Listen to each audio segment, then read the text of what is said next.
When it comes to book signings, how early should authors be ordering copies of their books? Now, as somebody who's been in this industry a really long time and has done a lot of book signings, I have seen the worst of the worst of the worst happen, and we do not want that to happen to you. So let me give you some good advice.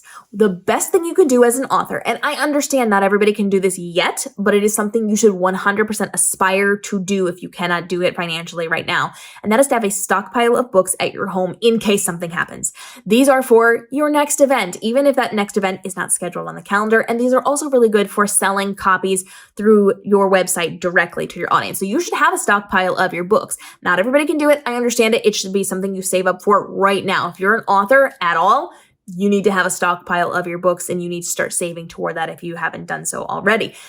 Now, if you are ordering copies for your events, I would say no less than 2 months before your event. I've seen people wait until a month or a few weeks. I've even seen people wait the 2 months and still not get their books in time.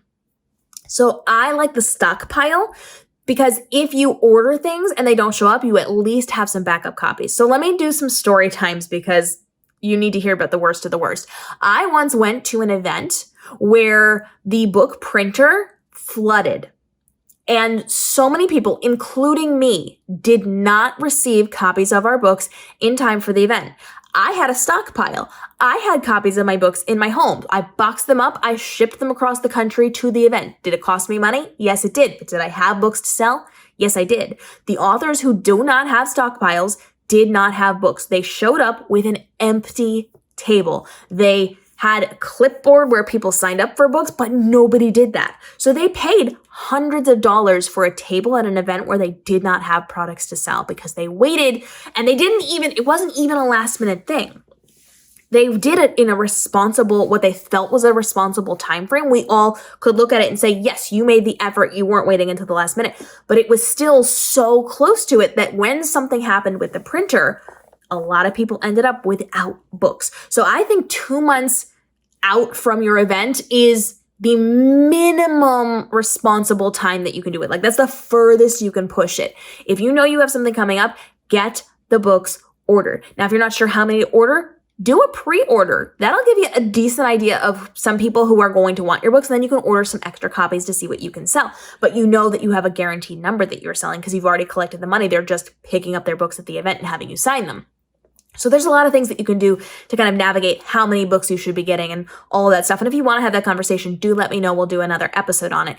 But you want to make sure that you are ordering that as early as possible. Yes, it has to sit around at your house, but that's just something you're going to have to deal with. Now, some people do order these things and they ship them directly to the convention center or to a friend who lives nearby who's going to be driving them in for you. If you're shipping them to like the location, the venue, I understand that you can't do that early. You cannot call up a hotel and say, hey, listen, I'm doing a book signing in 6 months. Can you hold these books for me? The answer to that is no.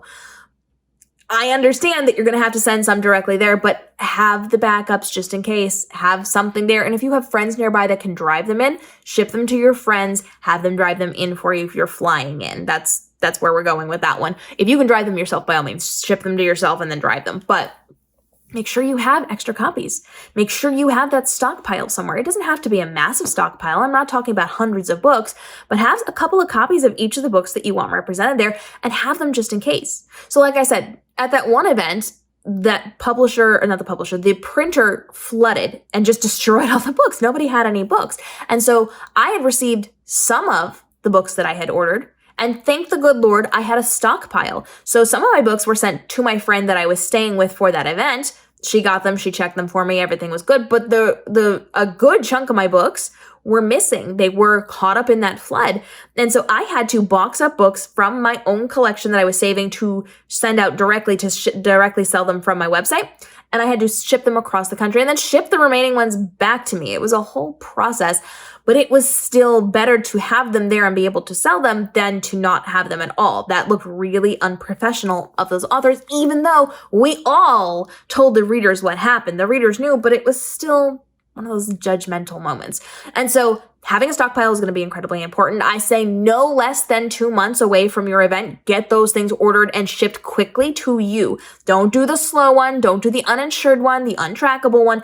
Don't do that if you're going to be waiting until the last minute, and 2 months is last minute. If you are going to be ordering them 6 months, a year in advance, then do the cheap route. Do the one without the tracking, without the insurance, and you know, will you get what you get?